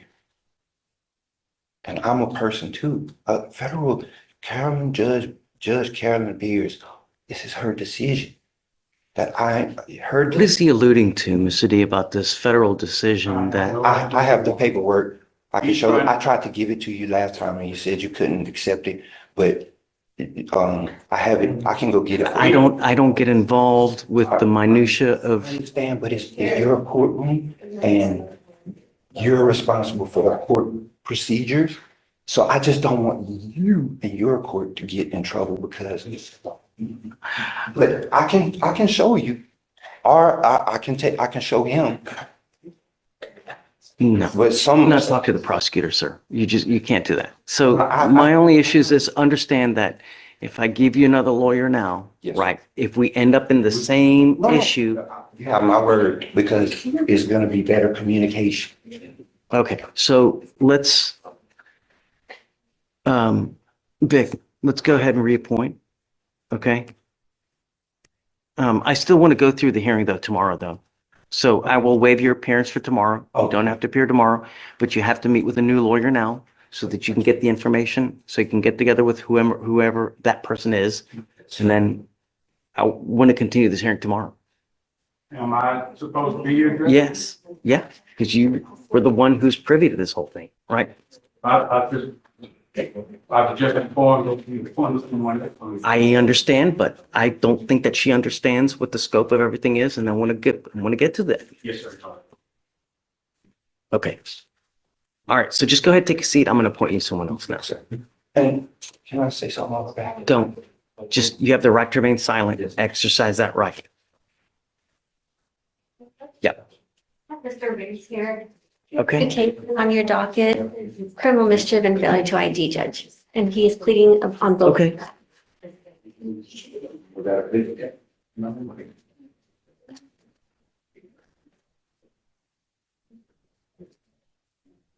Good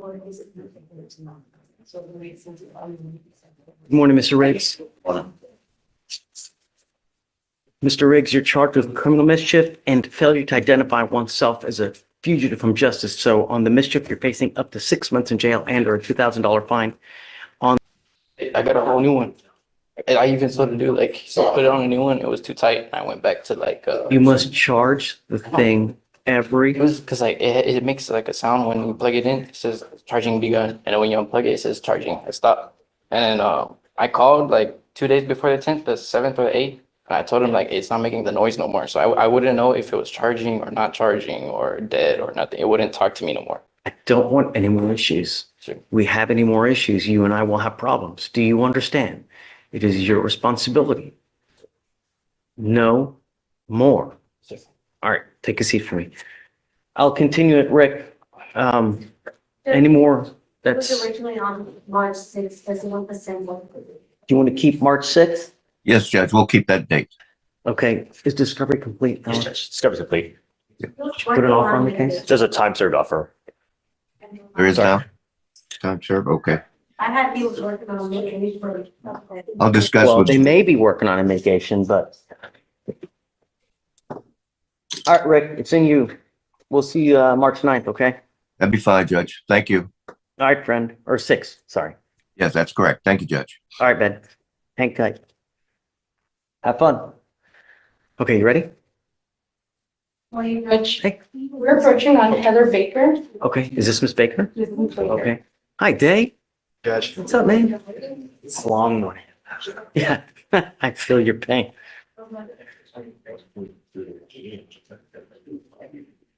Is Miss Baker wanting a bond? Yes, Your Honor. Okay. So, Miss Baker, you're asking me to set your bond. I don't know anything about you, and I have about 15 seconds to get to know you. The only way I get to know you is how you are on paper, because that really tells me who you are. Right? Everybody tells me it's little bunnies jumping in the woods and this and that, but really, papers tells me who you are. Okay, Day. Your Honor, she's wanted out of Terrebonne Parish, Louisiana, for one charge of illegal possession of stolen things and one charge of felony theft. They requested a $50K surety bond or $4K cash bond. State's not opposed to her obtaining a bond, but is against obtaining a low bond. State's requesting a $5,000 bond. And Your Honor, a little bit about Miss Baker. She does have 5 kids with special needs that she takes care of. She does have All 5 kids have special needs? 2 of them. 2 of them, Your Honor. And she does have her husband's the one who's working, who could pay for the bond. As of right now, he's the one who has taken care of them while she's in custody. But this is something that she has an attorney in Louisiana, has provided her contact information with her attorney from Louisiana, and has stated that as soon as she bonds out, she would go ahead and take care of, go to Louisiana. She has a car that she can drive over to go ahead and take care of this warrant. A couple questions.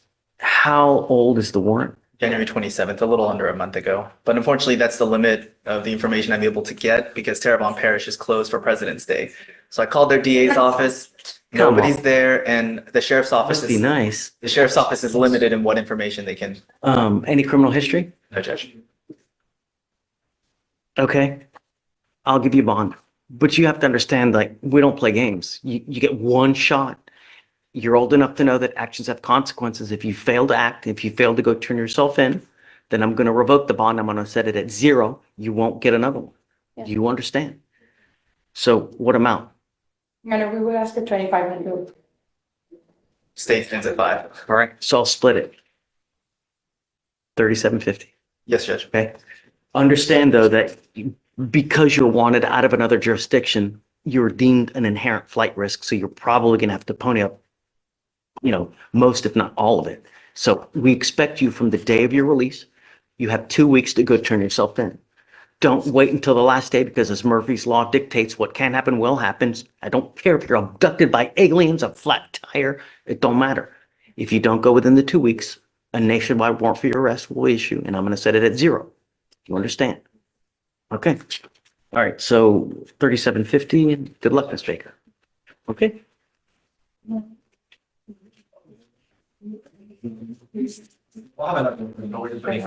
we need to withdraw? Oh, have you before, do you know, because she's already waived. It has to be a withdrawal. I'm setting So up. she will have to withdraw. So she's going to lose all the time that she's had. So I would get to know, see if she can make that bond before she withdraws that waiver because she'll lose all that time. I spoke to her before that, Your Honor, and she really wants to go ahead and take care of this so she can go back to her kids. But, okay, so she can make that bond? Yeah, my husband's gonna make it. Okay. As soon as I can. Got it. Yeah. Appreciate it.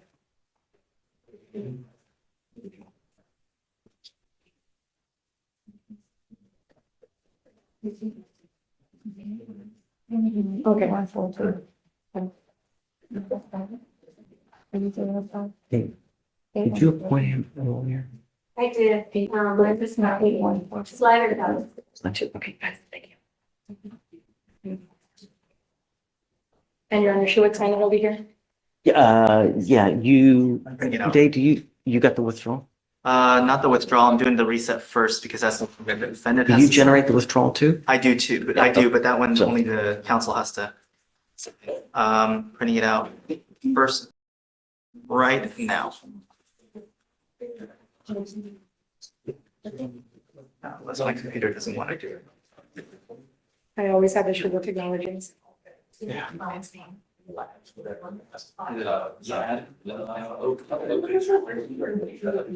not good. See this paper?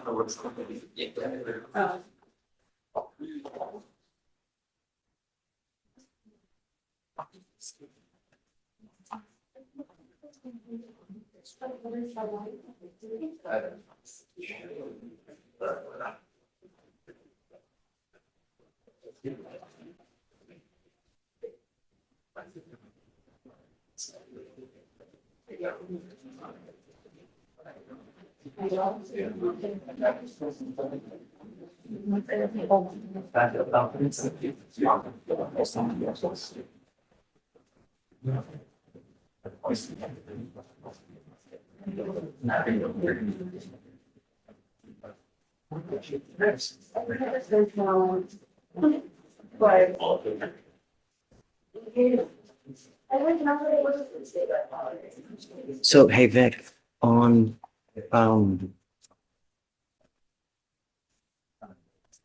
Hoffman?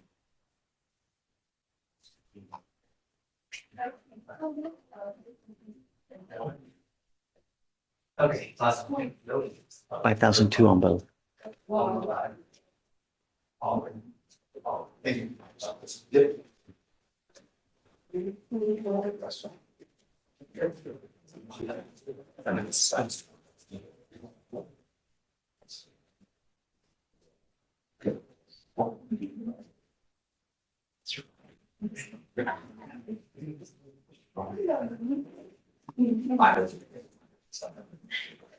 And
this one has to be entered into the judge.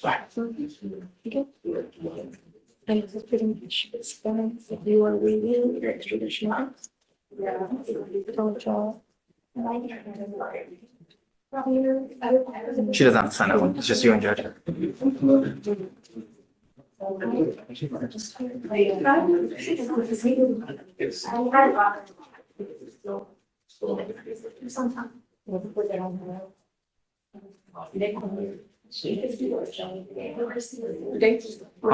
yeah, we're good.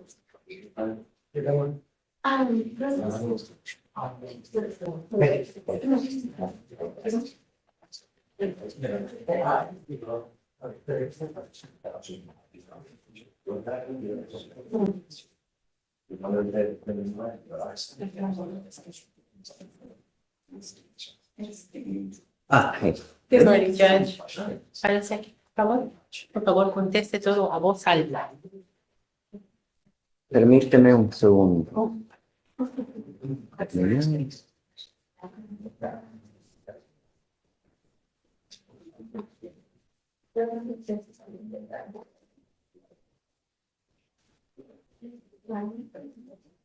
What do we have here? It is Rene Velasquez, Your Honor. Velasquez. Are you wanting the same thing on Mr. Velasquez? No, Your Honor, it needs to. This one's on motion by the state. So he originally waived on February 14th, which would give the demanding jurisdiction until March 3rd. However, they are unable to pick him up until March 7th. And so we want to enter in a pre-signed waiver as he is wanted out of Arizona for a probation violation on an aggravated assault with a deadly weapon and a dangerous instrument involved in domestic violence. And I have a copy of it here along with the order. Understand, Mr. Velasquez, that when you get on probation or parole in certain states, you need to read everything that you sign. In some states, they make you sign what's called a pre-signed waiver when you get on probation or parole, meaning that if you ever take flight and become a fugitive from justice, you waive extradition by signing and by entering on the probation in and of itself. In fact, I am going off of Amy's review. I want to double check that provision's in there.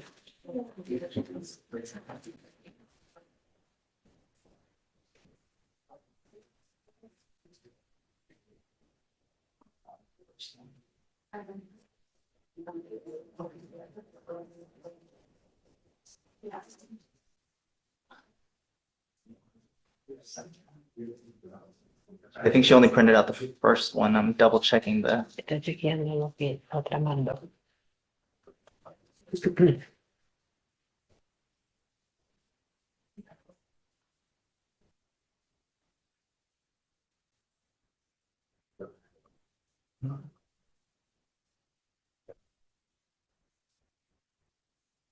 Wait, is that another?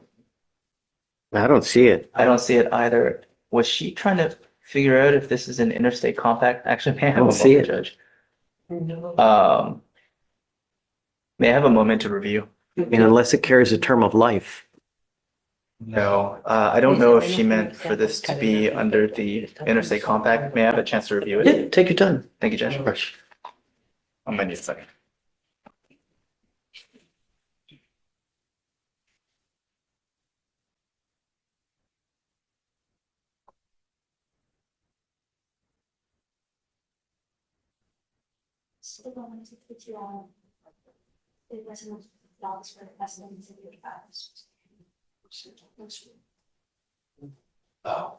Actually, it may be. I'll need a moment to step out if that's all right, Judge, to call the demanding jurisdiction. If there is an ICA for this case. I mean, it says I may, right, apply. Well, no, sorry, I'm not going off of that, but it's because I don't know. Well, that's for the transfer, but I don't know where the originating state is. And so I don't know if it's absconding from whatever agreement probation he had with another jurisdiction. As I was saying, at times when you sign up on a probation or parole, on the agreement that you sign, you say that if I ever become a fugitive from justice, if I ever take off, then I will waive extradition. And you do that by signing the agreement. The state is saying that you have already waived by signing your probation or parole agreement. I don't see it in this document. So I guess we're going to need just a little bit more time because I don't see a pre-signed waiver here. Because on the bottom of the document, Judge, all the way at the, it says interstate compact process and application fee. I just don't know if it applies to this state. So that's what I have to check on. In that case, obviously, on the last page where it states the financial sanctions, do you have that page, Judge, or no? Yeah. So all the way on the bottom on the third asterisk, it says interstate compact and then all that. And so that's, no. But my point is, it's not on this document, but I'm saying if one exists with Texas, then obviously I'll be putting that in it. Maybe that's what Amy was trying to convey. I don't know. Yeah, but this isn't it. Right, so if I may have a moment to check with the demanding jurisdiction. When was he due to get picked up? It was the 3rd, but they need until the 7th. I'll make it 1 week because it's a Friday and it wraps around the weekend. So obviously that's The 3rd of last month or this? No, so originally he waived, let's see, he waived on February 14th, which gives them until March 3rd. Okay, so I mean, you can roll it to tomorrow if need be then. It's not, I'm not opposed to that, Judge. Are you okay with that? I'm okay with it. Okay. I mean, because it's now nearly 1 o'clock and then, by the time you get a hold of anyone in a demanding jurisdiction and they're off today because of President's Day, Well, this one. you're not gonna get a hold of them. Yes, Judge. I'll make sure to see if there's a ICA because So- if I play the ICA. We do things the right way. We're not gonna do things the wrong way. We want to make sure that all the documents and I's are dotted, T's are crossed. So I'm gonna give them till tomorrow to see what they can come up with and then we can cross that bridge to see whether they get an extension or not. We usually give an extension if they want one, a little one, but not anything, more than 3 days. So And if you could send me that Q-day because I don't see. Yeah, I'll send you. here, I'm gonna go back to you. Yeah. Oh, wait, hold on. Back to the day, I'm gonna give that back to you. The Yes, sir. order from them. Well, we'll have to redo it anyway if it applies. Okay, I'll see you tomorrow. Okay, thanks, Tony. Mr. Harden. Hey, coming up. Yeah.